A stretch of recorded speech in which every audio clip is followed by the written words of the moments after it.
Hello everyone, कैसे हैं आप सब। आप सबका स्वागत है आपके अपने channel cake for you by Yashika में।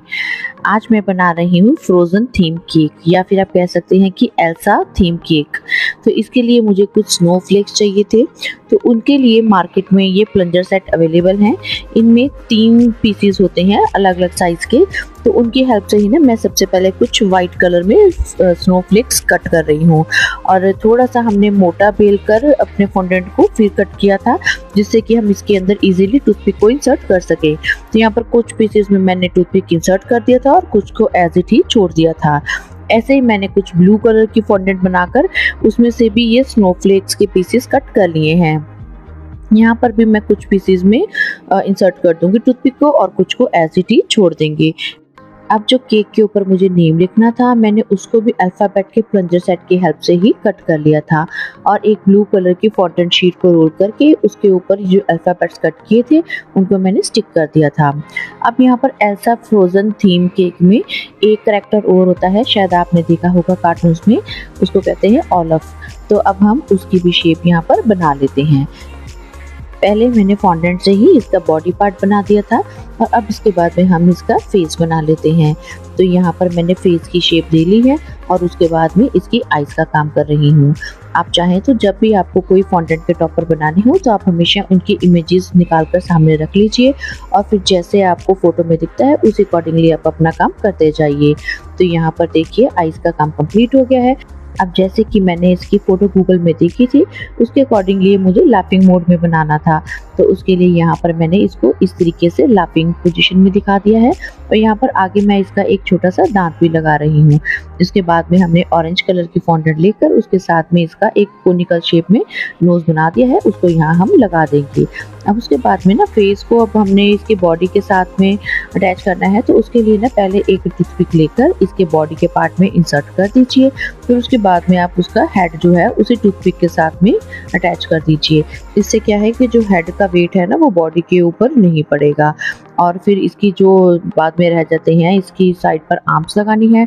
तो उसके लिए आप चाहें तो जो बारीक वाली वायर आती है उसके ऊपर भी आप ब्लैक फॉन्डेंट को रोल करके बना सकते हैं या टूथपिक का यूज़ कर सकते हैं।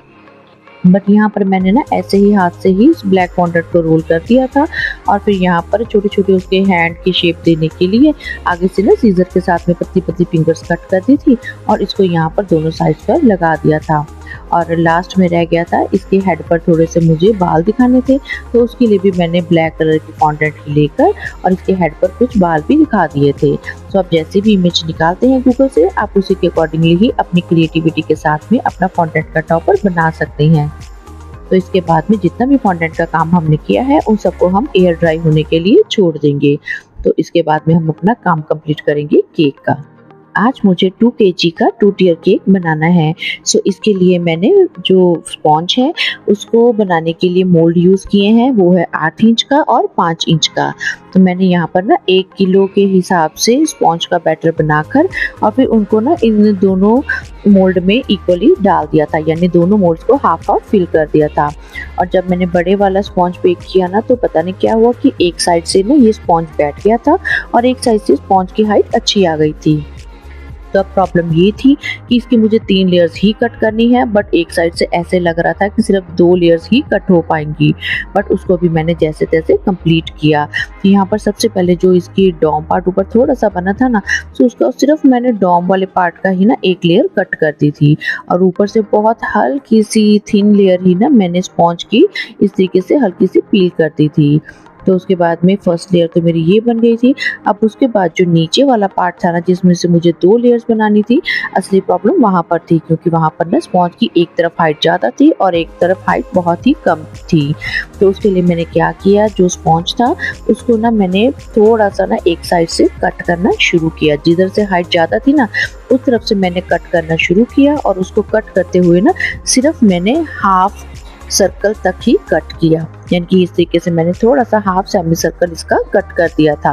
अब ये वाला पोर्शन जो उतारा है ना, इसके कारण जो नीचे का स्पॉन्ज था वो एक लेवल में आ गया था। अब जितना भी स्पॉन्ज यहाँ से हम रिमूव कर रहे हैं वो सारा का सारा ही हम इस केक में ही यूज़ करने वाले हैं, अदरवाइज जो हमारे केक का वेट है वो डिसबैलेंस हो जाएगा। तो यहाँ पर अब नीचे जो मेरे पास स्पॉन्ज बचा था उसमें से इजीली मेरी 2 लेयर्स केक की इक्वली कट हो गई थी। तो यहाँ पर इस केक को स्पॉन्ज को मैंने 3 लेयर्स में कट कर लिया था। फिर मैंने पहले इस बेस वाले केक को यानी हमारे बड़े वाले स्पॉन्ज को ही असेंबल करना स्टार्ट किया था।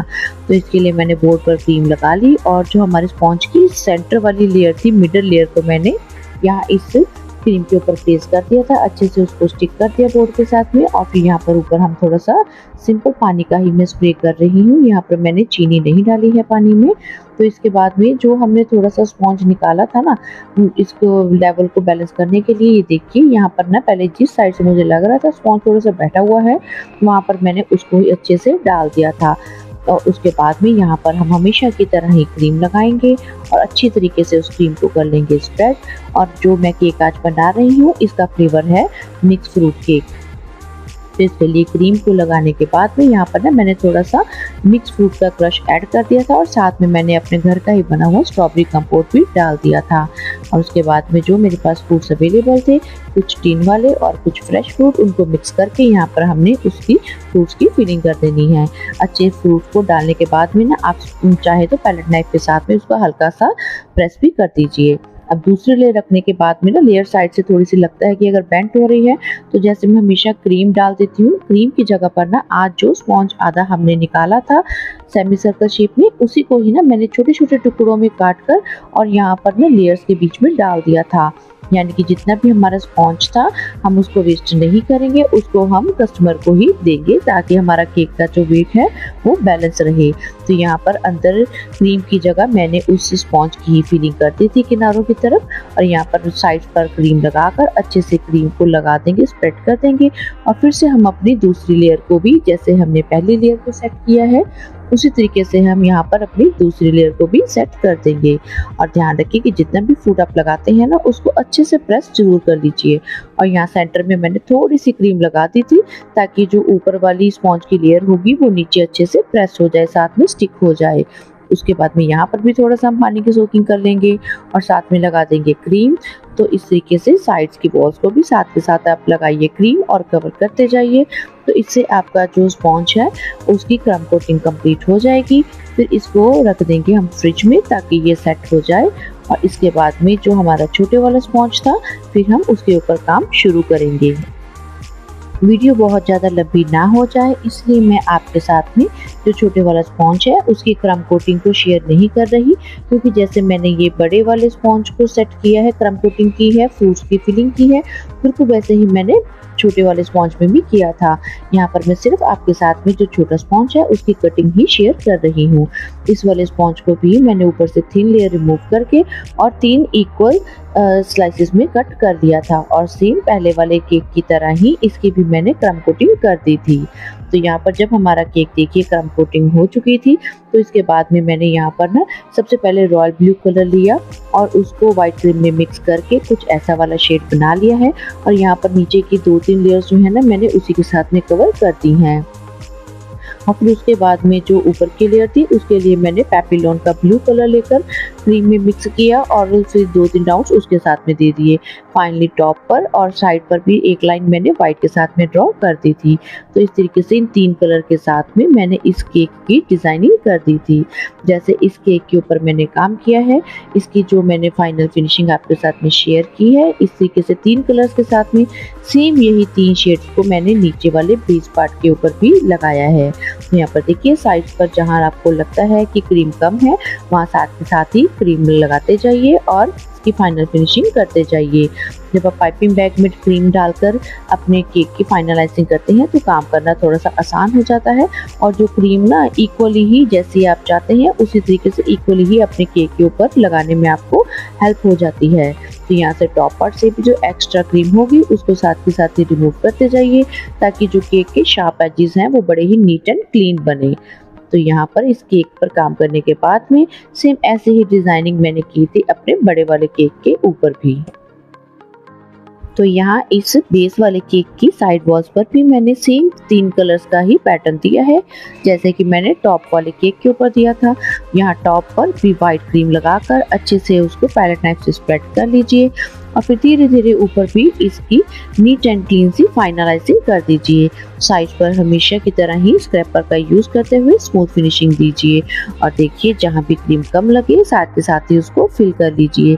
तो इस तरीके से ना आपकी फाइनलाइजिंग जल्दी हो जाती है जब आप पाइपिंग बैग की हेल्प से काम करते हैं। और इस केक के भी हम जो टॉप के शार्प एजेस हैं वो अच्छे से बना लेंगे। हर तरफ से क्रीम को बड़े ही हल्के हाथ से आपने साफ करते जाना है।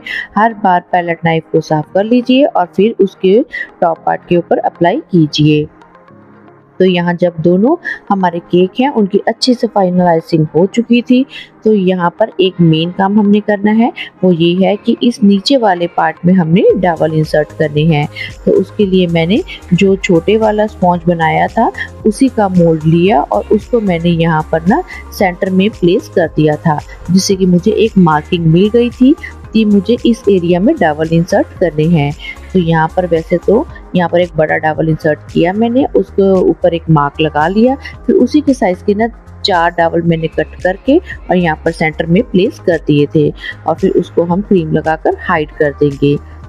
तो जो हमने यहाँ पर इस तरीके से मार्किंग कर ली है, इसी के ऊपर ही ना हमने अपना छोटे वाला केक रखना है। तो पहले आप पैलेट नाइफ लीजिए, थोड़ा सा उसको छोटे वाले केक के नीचे घुमाइए। जब वो केक अपनी जगह से थोड़ा सा हिल जाता है तब आप 2 पैलेट नाइफ लीजिए और फिर उनकी हेल्प से धीरे से अपने केक को उठाते हुए बड़े वाले केक के ऊपर जहां हमने मार्किंग बना ली थी सेंटर में, वहां पर धीरे से प्लेस कर दीजिए। और हल्का सा आप चाहे ना तो अपने बोर्ड को इस तरीके से टैप कर दीजिए, पर बड़े ही ध्यान से, जिससे कि जो केक है ना आपस में सेट हो जाएंगे। और ये शिफ्टिंग जब आप करते हैं तो इसका काम ना अच्छा रहेगा कि अगर आप उसको अपने टर्न टेबल से नीचे उतार के करें। और यहाँ सेंटर में भी ना मैंने एक बड़ी डबल इंसर्ट कर दी थी। तो अब जब हमारा केक अच्छे से सेट हो गया था तो उसके बाद में टर्न आती है इसकी फाइनल डिज़ाइनिंग करने की। तो जितने भी हमने अपने टॉपर्स बनाए थे फॉन्डेंट के, उन सबको हम यहाँ पर प्लेस करते जाएंगे। यहाँ पर जो मैंने ऑलिव कप बनाया था ना कैरेक्टर फॉन्डेंट का, उसके ना पहले मैंने नीचे टूथपिक इंसर्ट कर दी थी, क्योंकि मैंने सोचा था कि मैं इसको टॉप पार्ट पर प्लेस करूंगी, पर इसका वेट थोड़ा सा ज़्यादा होने के कारण ना मैंने वहाँ से टूथपिक हटाकर इसकी बैक पर लगा दी थी और इसको नीचे बोर्ड पर लगा दिया था। और जो स्नो फ्लेक्स बनाए थे उनको भी आप जहाँ मन करता है वहाँ पर लगाते जाइए। टॉप पार्ट के ऊपर मैंने एल्सा का जो मेन हमारा केक का थीम है उसका भी एक पेपर वाला टॉपर लगा दिया था। ये एज इट ही आपको मार्केट में अवेलेबल हो जाता है इजीली। अगर नहीं है तो आप इसका प्रिंट आउट निकलवा कर उसके पीछे एक टूथपिक लगाकर और फिर भी अपना काम चला सकते हैं। तो जितने मेरे पास बाकी के थे फॉन्डेंट के टॉपर्स, उनको भी यहाँ पर मैंने कुछ केक के टॉप पार्ट पर, कुछ साइड पर, कुछ फ्रंट पर इस तरीके से लगाते हुए ना सभी को यहाँ पर प्लेस कर दिया था। और फॉन्डेंट के टॉपर्स को केक पर लगाने से पहले आप इस बात का ध्यान रखिए कि आपका केक जो है फ्रिज में रखे हुए कम से कम 2-3 घंटे हो जाने चाहिए। यानी कि जब आपका केक अच्छे से चिल्ड हो गया हो, उसकी क्रीम अच्छे से सेट हो गई हो, उसके बाद में ही आप अपने फॉन्डेंट टॉपर्स को उनके ऊपर प्लेस करिए। तो देखिए विदाउट एनी नोजल वर्क हमने आज के इस केक की डेकोरेशन को फॉन्डेंट टॉपर्स के साथ में ही कर दिया है कंप्लीट। फ्रेंड्स, अगर आपको मेरी वीडियो पसंद आए तो प्लीज़ प्लीज़ प्लीज़ मेरे चैनल को लाइक, सब्सक्राइब एंड शेयर करना मत भूलिएगा। तो जल्दी ही मिलूंगी मैं आपसे केक डेकोरेशन की एक और नई वीडियो में। Till then bye bye, thanks for watching.